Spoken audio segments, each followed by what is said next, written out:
राज्यात महानगरपालिकांनंतर जिल्हा परिषद आणि पंचायत समिती निवडणुकांचे वारे वाहू लागले आहेत.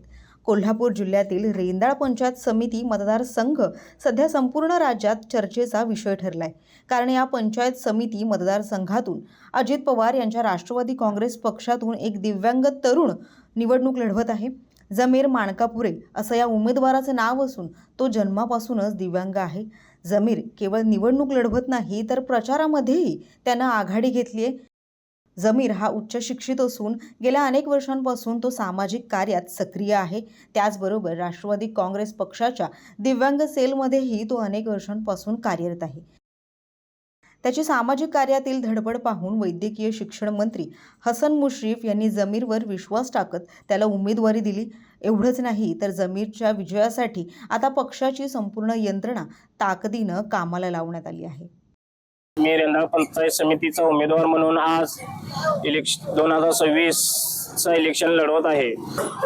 माननीय श्री अजितदादा पवार यांना मी दादा यांना श्रद्धांजली अर्पण करून जे पक्षाने मला महाराष्ट्रामधील पहिला दिव्यांग असेल की राष्ट्रवादी काँग्रेस पक्षाकडून उमेदवारी मला दिली. माननीय श्री मंत्री हसन मुश्रीफ साहेबांनी माझ्यावर आत्मविश्वास ठेवला.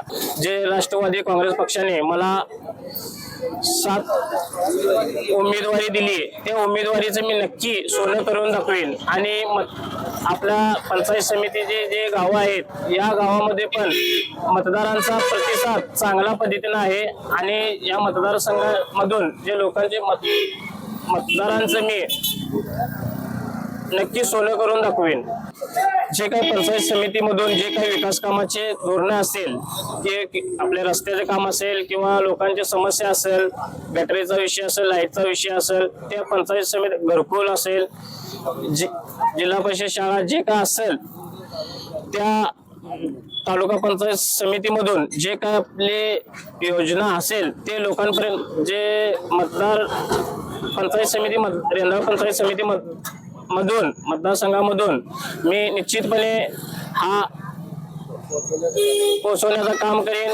दरम्यान एकीकडे निवडणुकीच्या रणधुमाळीत राजकारण रंगलेलं पाहायला मिळत असतानाच दुसरीकडे जमीर सारख्या तरुणाच्या जिद्दीचं आणि संघर्षाचं देखील विशेष कौतुक होताना पाहायला मिळते.